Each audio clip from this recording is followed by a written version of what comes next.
Ограбление века. Лувр остался без экспонатов. Как все произошло и что говорят свидетели? Путин отказывается от территорий, его требования изменились. Что произошло и не очередная ли это уловка? Мобилизация в Европе. План призыва начинает действовать. Когда стартует и кого призовут? Сильнейший удар по российской энергетике. Сразу 2 стратегических объекта под обстрелом. Россия теряет нефть, а вместе с ней бензин, масло, людей и деньги. Что происходит и куда принесли демократию добрые дроны на этот раз? Разведка раскрывает данные и наносит удар по российской пропаганде. Там посчитали влияние мира на Москву. Об этих и других самых главных событиях вечера воскресенья 19 октября. Самые важные и срочные новости, эксклюзивные подробности. Вы смотрите информационный выпуск «Нехта». Оперативно о событиях в России, Беларуси, Украине и мире. Раньше и понятнее других. Все, что нужно знать сегодня. Париж просыпается в шоке. Легендарный Лувр ограблен. Похищены драгоценности Наполеона. По словам министра культуры Франции, преступление произошло ранним утром еще до открытия музея, когда в здании находился только персонал. Никто не пострадал, но ущерб колоссальный. Как сообщает французские медиа, 3 злоумышленников проникли в музей через технический вход, где велись строительные работы. Используя грузовой лифт и бензопилы, они добрались до знаменитой галереи Аполлона, где выставлялась коллекция ювелирных украшений Наполеона и императрицы Жозефины. Преступники разбили витрины и похитили 9 экспонатов, среди них ожерелье, брошь и тиара. После ограбления они скрылись на скутерах. Вся операция длилась около 4 минут. Это было очень быстро. Надо признать, что это профессионалы. Сегодня организованная преступность нацелена на произведение искусства. И, конечно же, музеи становятся объектами атак. Потому что Франция – страна с историческими объектами огромной ценности. Во время побега под Лувром, было найдено ювелирное изделие, которое сейчас также оценивается. Французская полиция начала масштабное расследование. Источники называют украденные артефакты предметами огромной исторической и финансовой ценности. Лувр закрыл двери для посетителей по исключительным причинам. Это одно из самых дерзких ограблений в истории музея, который ежегодно принимает около 9 миллионов человек.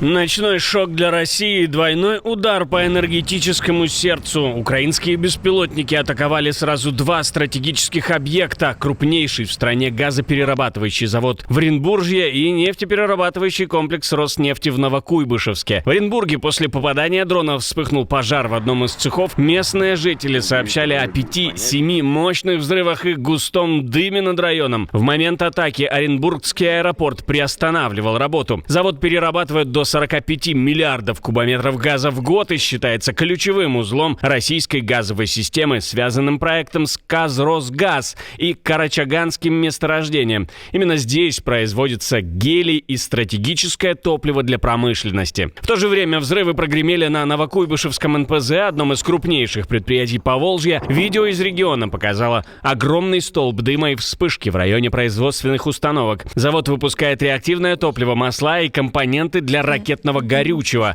Эксперты называют это самой масштабной атакой по энергетике РФ за год. Беспилотники уже били по Киришам, Саратову и Тюмени. Теперь они добрались и до российской глубинки. Экономический пресс дожимает Москву, Запад подкручивает гайки. ЕС и США синхронно наращивают давление. По данным украинской разведки, Брюссель и Вашингтон запускают новые меры от газа и оборонки до финансов. Европа. Согласована программа на 1,5 миллиарда евро с подключением украинского ВПК. Готовится предложение привлечь еще 25 миллиардов евро со счетов россиян для репарационного займа Украине. Комитеты Европарламента одобрили запрет импорта всего российского газа, включая СПГ, с 1 января 2026 года. На следующей неделе Еврокомиссия представит 5-летний план оборонной готовности к возможной войне с РФ. Суд во Франкфурте конфисковал 720 миллионов евро активов российского банка. Эстония закрыла дорогу Вярска-Саатца. Финляндия не пустит российских спортсменов на этапы соревнований. Вице-президент Джей Ди Венс заявляет, Трамп ведет переговоры с Индией и Китаем о сокращении закупок российской нефти. Лидер республиканского большинства в Сенате Сенате Джон Тун о готовности поддержать новый санкционный пакет. Все это идет вразрез российской пропаганде, которая утверждает, что США якобы за них, Европа устала и никакие санкции не работают. Минэкономразвития РФ признает, возможности господдержки проектов исчерпываются. Налог на прибыль в регионах уменьшился на 5%, выдача ипотеки в сентябре на 8%, рассрочек на жилье накоплено на 1,5 триллиона рублей, новое строительство упало на 16%, даже продажи пикапов на 25,5% с начала года упали. Потребитель беднеет, импортное пиво подорожало на 35%, отечественное на 20%, желание открывать бизнес 14% среди россиян против 31%, скажем, в 2009 году. В целом кадровый голод по стране, медицина, стройки, логистика. В Петербурге, например, задним числом отменили разовую выплату добровольцам. Регионы урезают бонусы контрактникам. Эффект от санкций и других мер против РФ коснулся даже Беларуси, пишут в украинской разведке. Белорусские школьники, которые собираются поступать в польские вузы, стараются не рассказывать об этом в школах. Но учителя все более активно интересуются планами выпускников и пытаются убедить выбрать белорусские университеты. В 10-11 классах даже приходят представители МВД и проводят информационные уроки о 2020 году и враждебных государствах, чтобы выпускники не уезжали из страны. Санкции перестали быть фоном, это системный фактор, который давит на доходы, инвестиции и потребление одновременно. Москва пытается затыкать дыры сырьевым экспортом, но ресурс маневра сужается. Путин потребовал у Трампа Донбасс целиком и пообещал взамен отдать часть захваченных территорий. Белый дом говорит о прогрессе на переговорах. И по данным The Washington Post, во время телефонного разговора с президентом США Дональдом Трампом Владимир Путин заявил, что готов завершить войну, если Украина согласится передать России полный контроль над Донецкой областью. Источники издания утверждают, что Путин намекнул на готовность уступить части Запорожской и Херсонской областей, чтобы зафиксировать новую линию раздела. Это несколько меньшая территориальная претензия, чем та, которую он выдвинул в августе на саммите между Трампом и Путиным в Анкоридже. Некоторые чиновники Белого дома расценили это как прогресс, по словам одного из двух чиновников, которого проинформировали о телефонном разговоре с Путиным. Европейские дипломаты отреагировали резко. Один из них сравнил предложение Путина с продажей украденной ноги ее владельцу. По данным The Washington Post, посланник Трампа Стив Уитков уже давит на украинскую делегацию, настаивая, что Донбасс преимущественно русскоязычный, и его уступка поможет закончить войну. Это была цитата. Напомним, Трамп и Путин разговаривали 16 октября, а спустя день американский лидер заявил, что Украина и Россия должны остановиться там, где есть. В августе на встрече с Трампом в Анкоридже Путин требовал больше контроль над всей Донецкой и Луганской областями. Теперь, похоже, он пытается продать мир подешевле. Но в Киеве намеки Москвы называют не прогрессом, а шантажом и подчеркивают, Украина не торгует своей территорией. Германия готовит сильнейший сигнал Москве. Сначала прозвучали заявления канцлера о том, что визит Владимира Зеленского в США оказался, цитирую, тяжелее, чем ожидалось, и не принес тех результатов, на которые рассчитывали в Киеве. По словам Мерца, этот визит стал сигналом. Украина осталась без гарантированных решений из Вашингтона, а значит, именно Европа должна взять на себя большую часть ответственности за продолжение поддержки. Мы должны ясно понимать, если Украина падет, следующей будет Европа. Сейчас не время для усталости или расчетов. Это время солидарности, решимости и действий.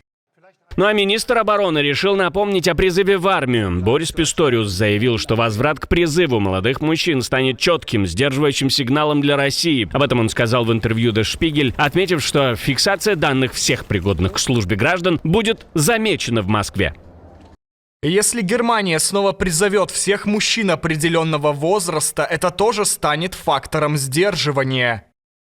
Министр напомнил, что в случае чрезвычайной ситуации призыв, приостановленный в 2011 году, может быть немедленно возобновлен в соответствии с основным законом. Для этого стране необходимо точно знать, кто готов к службе. Писториус также назвал ошибкой ликвидацию районных военкоматов и сообщил, что Германия создает новые структуры, которые будут готовы к середине 2027 года. Министр намерен активировать закон о военной службе уже в начале 2026 года. В парламенте документ обсуждают с учетом уже новой модели лотерейной системы системы. Если добровольцев не хватит, призывников будут выбирать случайным образом из числа тех, кто обязан заполнить анкеты. Срок службы 6 месяцев. Законопроект не вводит обязательную службу немедленно, но предполагает, что с 26 года все молодые граждане страны будут получать анкеты с вопросом о готовности пройти службу в Бундесвере. Обязательно для мужчин и добровольно для женщин.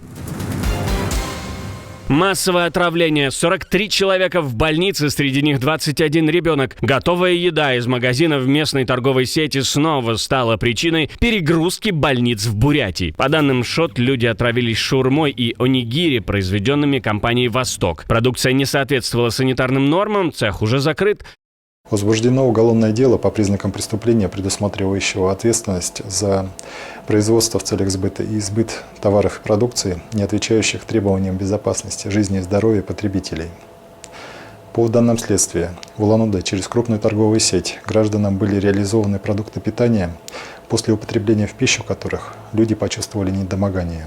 Жители жаловались на сеть еще раньше. На салаты, пиццу и маринованные грибы, но реакции не было. В магазинах, по словам покупателей, царила антисанитария. Глава Бурятии подтверждает, у 3 пострадавших выявлен сальмонеллез. Возбуждено уголовное дело, проводится проверка.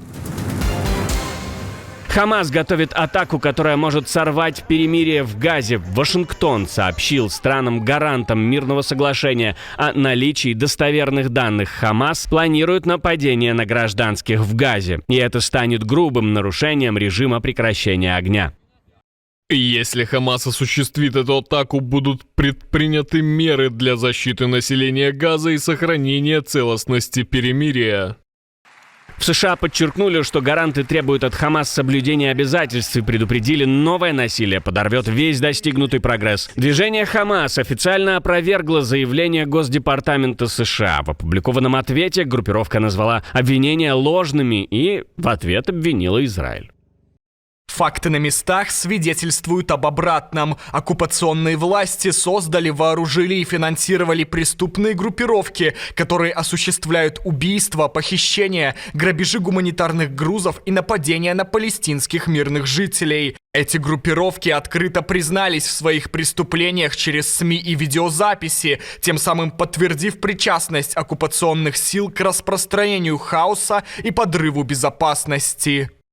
Напряжение в Газе растет. После частичного вывода израильских войск между Хамас и другими вооруженными группировками уже произошли столкновения, одно из которых завершилось публичной казнью. Ранее президент Дональд Трамп напомнил, по условиям соглашения Хамас обязан разоружиться, иначе мирный процесс окажется под угрозой. Отдельное спасибо, что досмотрели до конца. Спасибо за ваше доверие. Жду развернутых комментариев, лайков и репостов. Это важно, чтобы нас становилось больше. На этом пока все. До новых встреч и хороших вам новостей.